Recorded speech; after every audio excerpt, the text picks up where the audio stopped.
একসঙ্গে 4টে party makeup, তাও আবার 2টো লোকেশনে গিয়ে। চলো কিভাবে করলাম সেটাই তোমাদের সাথে আজকে শেয়ার করব।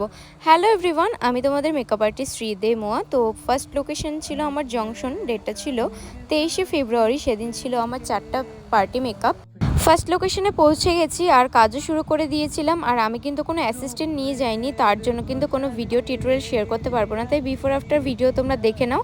আর এটা ছিল হচ্ছে ফার্স্ট লুক অ্যান্ড এটা ছিল হচ্ছে সেকেন্ড লুক, আর থার্ড লুকটাও তোমাদের সাথে শেয়ার করছি। কেমন লাগলো মেকআপগুলো তোমরা অবশ্যই কমেন্ট করে জানাবে। তো চলো দিদি থেকে শুনে নিই কেমন লাগলো সেজে। বলো সেজে কেমন লাগলো? খুব ভালো লাগলো, পছন্দ হয়েছে মেকআপ? স্যাটিসফাইড। Thank you. তো দিদিরা কিন্তু আমার কাছে যেরকম মেকআপ যেরকম হেয়ারস্টাইল চেয়েছিল আমি সেরকমই করে দিয়েছি। তো এবার আমি নেক্সট লোকেশনের জন্য বেরিয়ে গেছি। নেক্সট লোকেশন ছিল হচ্ছে পলাশবাড়ি।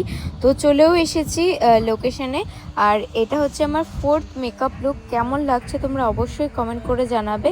তো আজকের এটাই ছিল ছোট্ট একটা মিনি ব্লগটা যদি তোমাদের ভালো লাগে তাহলে অবশ্যই লাইক কমেন্ট শেয়ার অ্যান্ড পেজটাকে ফলো করে দেবে। তো চলো টাটা, দেখা হবে অন্য কোনো ভিডিওতে।